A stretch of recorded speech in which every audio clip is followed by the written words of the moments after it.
Super 6 super hit పేరుతో Telugu Desam party Anantapuram వేదిక ఒక బల ప్రదర్శన జరిగిపోతుంది. మరి కాసేపట్లో వేలాది మంది ప్రజానీకం లక్షలాది మంది ఇక్కడ చేరుకోబోతున్నారు. ఇప్పటికే ఇక్కడ చూస్తుంటే అశేష జనాభాని ఏ విధంగా వస్తుందో చూస్తున్నాం.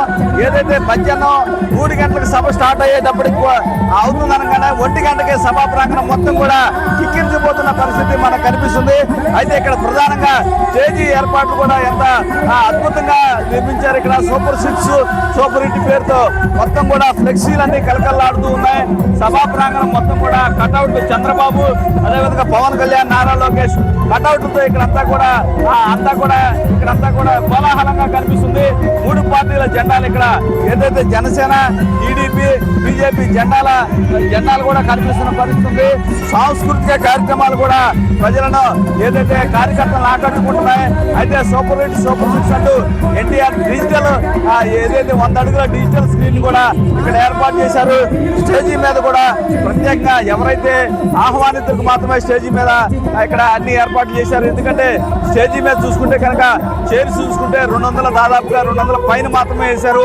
ఎందుకంటే ఎమ్మెల్యేలు, మంత్రులు, ఎంపీలు, ఎమ్మెల్సీలు వారు 3 పార్టీలకు చెందిన వారికి మాత్రమే స్టేజీపై అవకాశం కల్పించారు.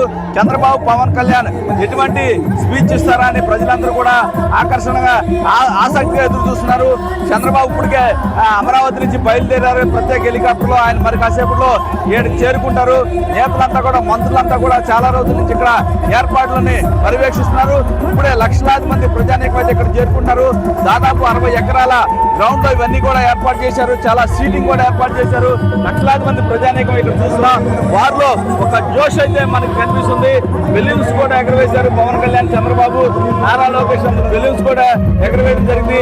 ఎందుకంటే అనంతపురంలో టీడీపీ ఏదైతే కూటమి క్లీన్ చేసిన నేపథ్యంలో ఇక్కడ జోష్ అయితే ఉంది. టీడీపీ మొదటి నుంచి పెట్టని కోటగా అనంతపురం ఉంది. ఈ నేపథ్యంలో ఇక్కడ ప్రజానీకం లక్షలాది మంది ప్రజానీకంతో కిక్కిరిసిపోతున్న పరిస్థితి కనిపిస్తుంది. మరి కాసేపట్లో సభ ప్రారంభమవుతుంది. ఏదైతే ఆహుతులంతా కూడా ఎమ్మెల్యేలు అందరూ కూడా తలా 2 నిమిషాలు మాట్లాడే అవకాశం ఉంది. చంద్రబాబు మాత్రం 3 తర్వాత సభా ప్రాంతం చేరుకొని తన ఏది స్పీచ్ ఇచ్చే అవకాశం ఉంది.